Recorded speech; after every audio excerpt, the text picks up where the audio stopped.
Good morning. My name is James Din, and I am the founder of a design firm called Studio Folia, which is based in Los Angeles. And I founded this collaborative design practice in 2014, really with the simple mission of connecting people to memory and place through public art. And because of the context and the requirements of each project are so different, my design process is really based on an approach rather than a replicable style. So this focus on site specificity is reflected in the diversity of built projects located in very different communities across the country. And each project, I feel, really tells a story that's unique to its place. For example, this project that I completed this past November is a COVID memorial located in Baltimore, Maryland, as you can see in this image on the upper right-hand corner. And a main part of the memorial is this curving stone wall that's engraved with poems that were contributed by community members. And the poems capture the many emotions and feelings that people experience during the pandemic.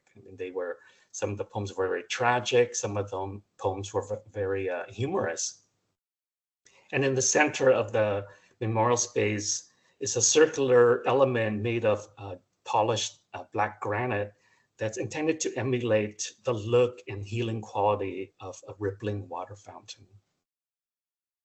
Another project that I completed is this one in the lower right-hand corner, which is located in the Little Saigon community in Orange County, California, which is where the largest Vietnamese American population resides in this country. And based on a traditional Vietnamese founding legend, the artwork serves really as a beacon of hope and resilience for the community that has had to endure so much due to the tragedies of war. This project on the left was completed in 2022, and it's located at the new College of Education at the University of Nebraska. And it serves as a gateway to this new college of education and really speaks about the transformative and illuminating qualities of learning and education.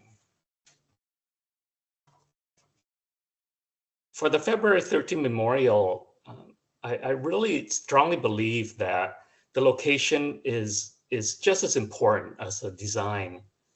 And there's a word, two words in Latin called a genius loci, which is a term that refers to the spirit or atmosphere of a place.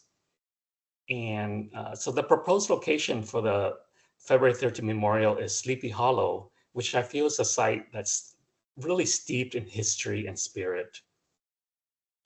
For example, a small spring-fed brook once flowed through the site, and the site is surrounded by beautiful mature trees. So the memorial, as you can see in this plan view, will be set within a clearing that I believe will foster feelings of uplift.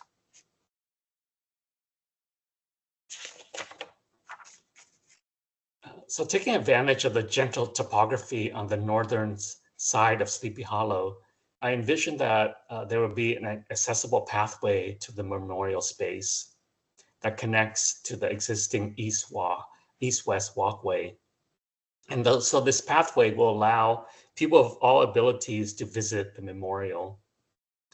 And it will be crucial that the mature trees around the memorial will not be impacted by the memorial's construction.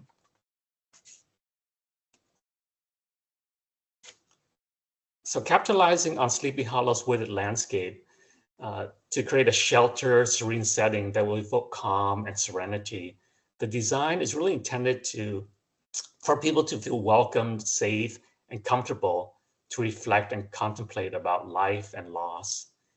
And the memorial uses certain metaphors, simple forms, and enduring materials, really with the intention of evoking a combination of strength and vulnerability, spirituality and earthliness, loss, as well as renewal.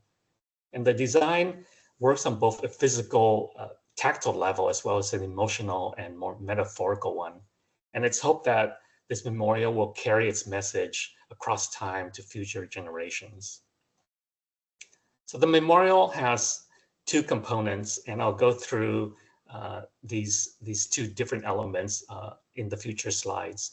The first element is the camp circle, which is this ring that surrounds the memorial space. And the second element is this element in the center, which I call the memory windows, which are commemorative walls that honor the lives of the 3 students who were killed on that tragic day. The first element is the camp circle. The camp circle is really inspired by the wooded landscape of Sleepy Hollow. So the camp circle creates a gathering space that will foster community, which I believe is crucial to healing. And the circle is a very common recurring phenomenon in nature, and different cultures around the world have interpreted the circle symbolism in many ways. For example, the circle is often associated with unity and inclusiveness, earth and community, among others. So this circular space will be created by stone blocks of various lengths and heights and placed in a radiating configuration. The stone blocks are intended to offer a variety of seating configurations and options. For example, you can sit within the circle and look towards its center, or you can sit on one of these stones, the longer stones, and face sideways, so have a conversation with another person. Most of the stone blocks will be at seating height at about 16 or 18 inches high, while others will be about 30 inches high, and they serve as backrests or armrests or tables.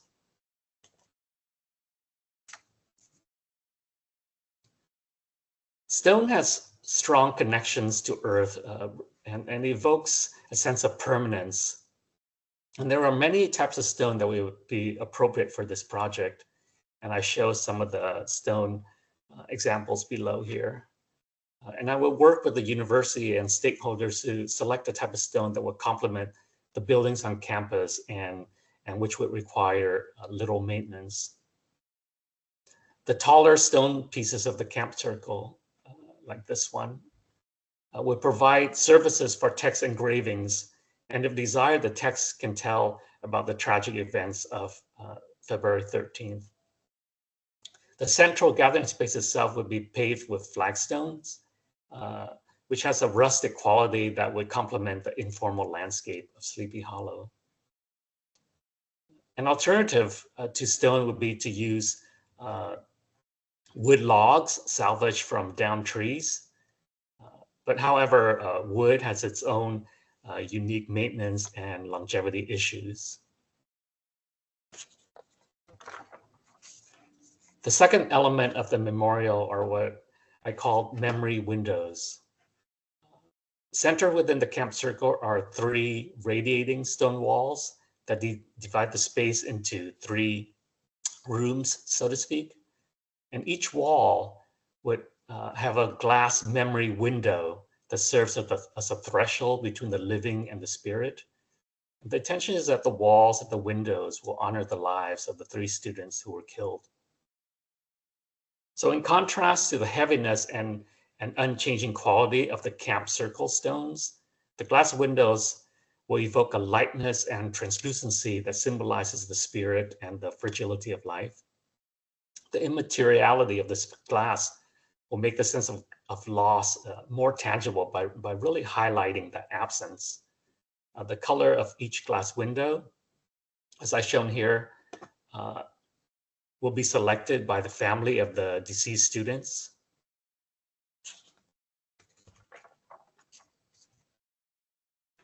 The 3 walls would be made of granite stone.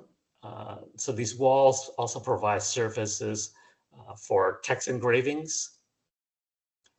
And the text engravings could be contributed by families and friends of the deceased.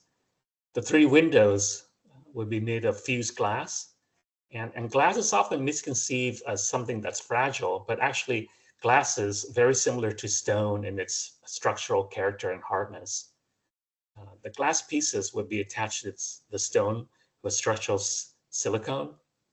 And I've used stone and glass in this manner for another project that was completed at the University of St. Thomas in St. Paul, Minnesota. And that particular memorial honors students who died while they were attending the university. So this gradient of materials from the roughness of stone to the smoothness of glass is intended to create a sense of revealing. At the base of the 3 stone walls would be a small circular planting bed, which can be planted with seasonal flowers to mark the changing of the seasons and to bring nature really into the memorial space. And this perspective view shows what the memorial space would look like within the setting of Sleepy Hollow. The 3 memory windows, as you can see here, are made of stone walls and fused glass, and they center the memorial space. And defining this gathering space is the campfire, a camp circle element, which would be made of stone blocks.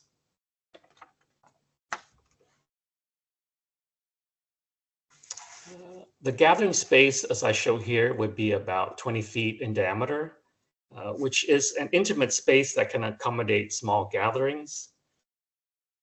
If there were larger gatherings, people could stand or sit within this lawn that surrounds the memorial space.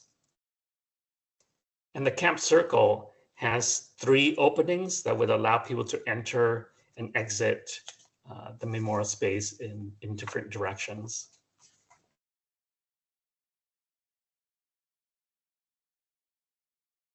This elevation shows the memory windows.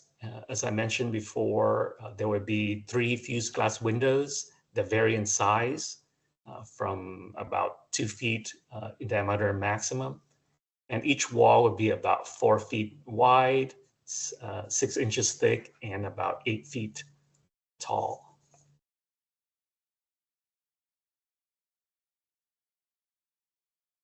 In summary, the proposed memorial design really aims to create a public gathering space that will foster healing and community building.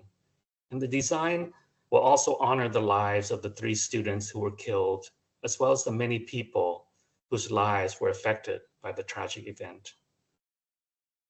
This concludes my presentation. Thank you very much for your time.